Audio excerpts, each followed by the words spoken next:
The morning began with an unusual excitement. My 7-year-old son, Aiden, had been whispering to himself for days, giggling as he scribbled on small sheets of paper and hiding them in his backpack. He'd wake up earlier than usual, tiptoeing around the house with that mischievous grin only kids have when they're up to something special. I had assumed it was something for school, a surprise project, or maybe a drawing for me. Every time I'd ask, he'd simply beam and say, "You'll see, Mom, you'll see soon." His innocence made me smile. He was always thoughtful like that, always trying to make people happy. That afternoon, while I was folding laundry, I heard him in the living room talking softly on the phone. His tiny voice carried a tone of seriousness that felt strange for a child.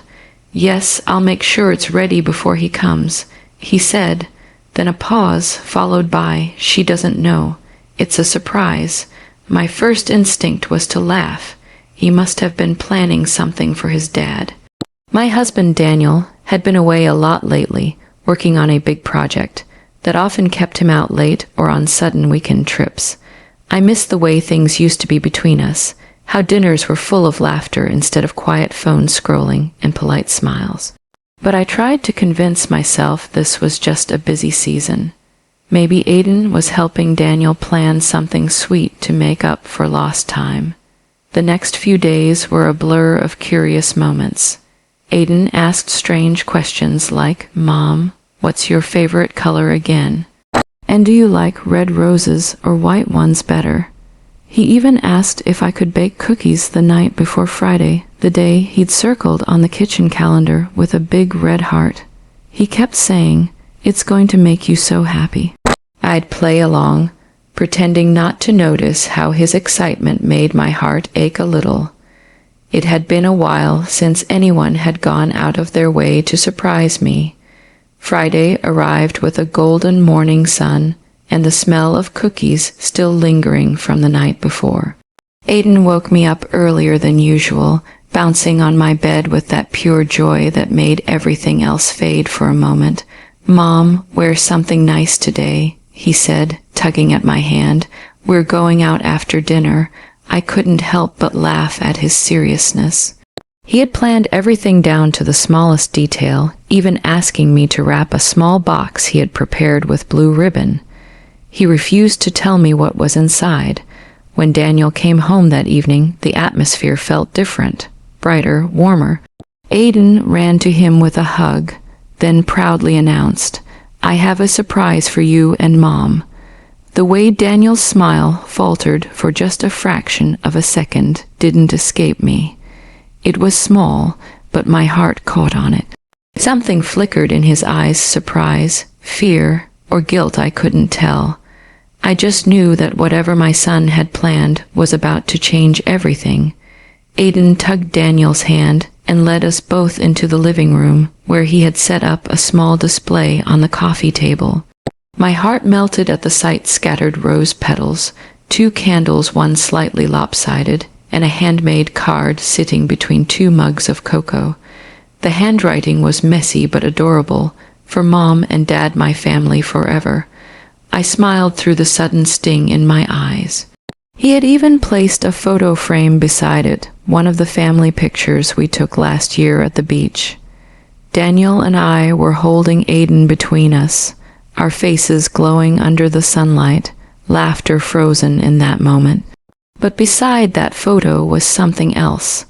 Another picture, printed on glossy paper, newer, unfamiliar, and it was this one that made my breath catch.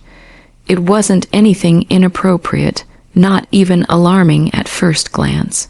Just Daniel sitting at a restaurant, smiling across the table. But the angle, the closeness, the soft focus of his expression made something inside me twist. The photo had clearly been taken recently, probably within the last few weeks, and not by me. My hands trembled slightly as I picked it up.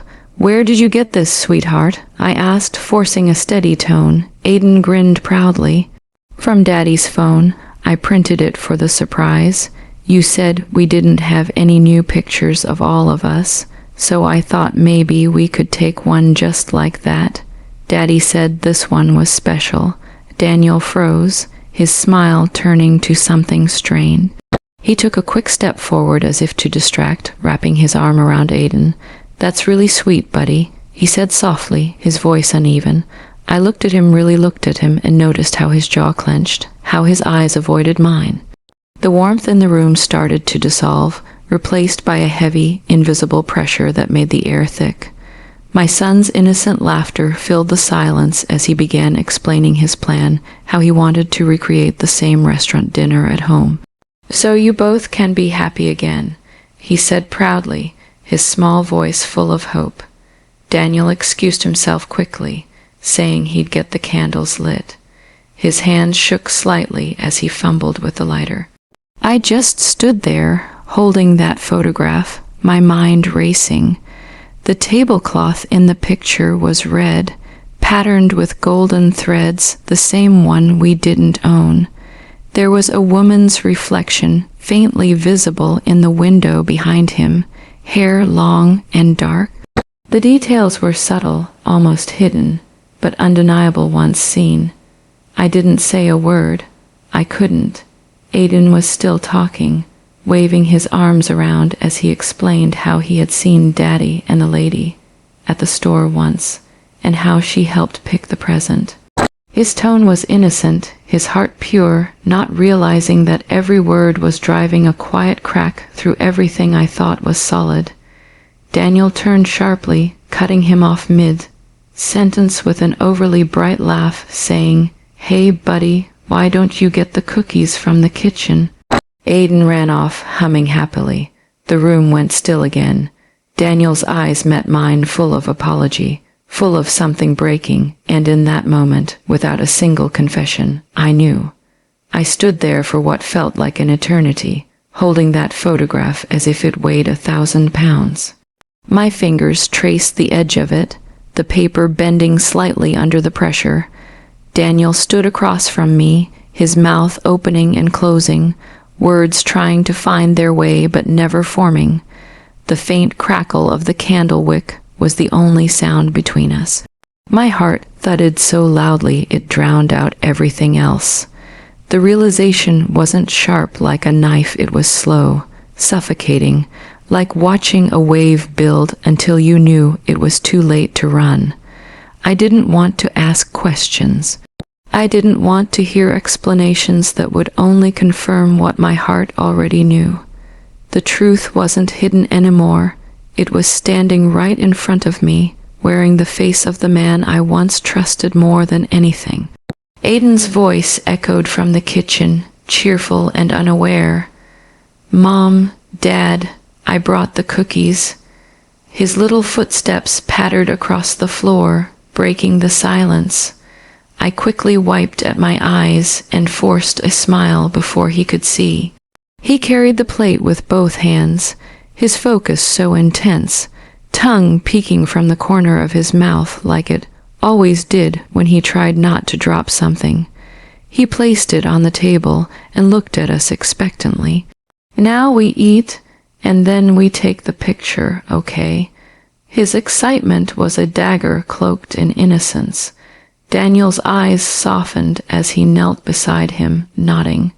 "You did such a good job, champ," he whispered, his voice catching slightly.